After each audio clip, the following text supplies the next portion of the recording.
అదేవిధంగా వర్మ గారు చాలా సీనియర్ పొలిటీషియన్ అండి. ఆయన కూడా సుదీర్ఘమైన ప్రయాణం చేశారు, ఎన్నో ఇబ్బందులు పడ్డారు గతంలో కూడా చూసాం మనందరం కూడా. ప్రతి నాయకుడు రాజకీయాల్లో అటువంటి 5 సంవత్సరాలు ఎవరు కోరుకోరు, అట్లా ఉంటాయని కూడా ఎవరు ఊహించుంటారు. సో వర్మ గారు కూడా ఆ విధంగా ఇబ్బంది పడ్డారు. అయితే పదవులు ఎవరికి కేటాయిస్తారనేది ఏ పార్టీ అధిష్టానం అది నిర్ణయం తీసుకుంటారు.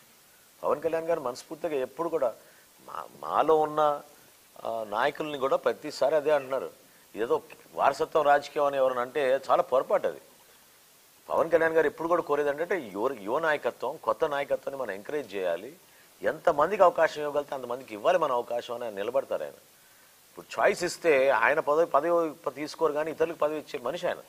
కాబట్టి వర్మ గారి విషయంలో కూడా ఖచ్చితంగా ఆయనకి న్యాయం జరగాలి, ఆ విధంగా ఆయనకు గౌరవించుకుంటాం. ఆయన కూడా వాళ్ళ పార్టీలో ఉన్న అంతర్గత విషయం అది వాళ్ళు మాట్లాడాలి. కూటమిలో భాగస్వాములుగా ఆయన సహకరించారు, పవన్ కళ్యాణ్ గారు ఎలక్షన్ నిలబడ్డారు, మీ అందరం కూడా ఆయన గౌరవించుకుంటాం. లేదండి, దొరబాబు గారు ఎలక్షన్ ముందే వద్దామని అనుకున్నారు, కొన్ని కారణాల వల్ల రాలేకపోయారు. ఆయన మాలో ఒక కుటుంబ సభ్యుడిగా ఉన్నారు, ఆయన చాలా సౌమ్యంగా ఉండే మనిషి, అటువంటి ఆలోచనలు ఏం లేదు. ఒక చెక్ పెట్టడానికి అవసరం ఏముంది, ఇది పవన్ కళ్యాణ్ గారి నియోజకవర్గం, ఇక్కడ ఎవరు చెక్ పెడతామండి? కంప్లీట్గా ఇది పిఠాపురం అనేది పవన్ కళ్యాణ్ గారి అడ్డా, అది ఇంకా దాని గురించి ఆలోచించాల్సిన అవసరం లేదు. అమ్మా తల్లి, నువ్వు చాలా రోజు కలుద్దామని చెప్తున్నాగా మీకు. అమ్మా ఎవ్రీడే కలుద్దాం అమ్మా, సరేనా?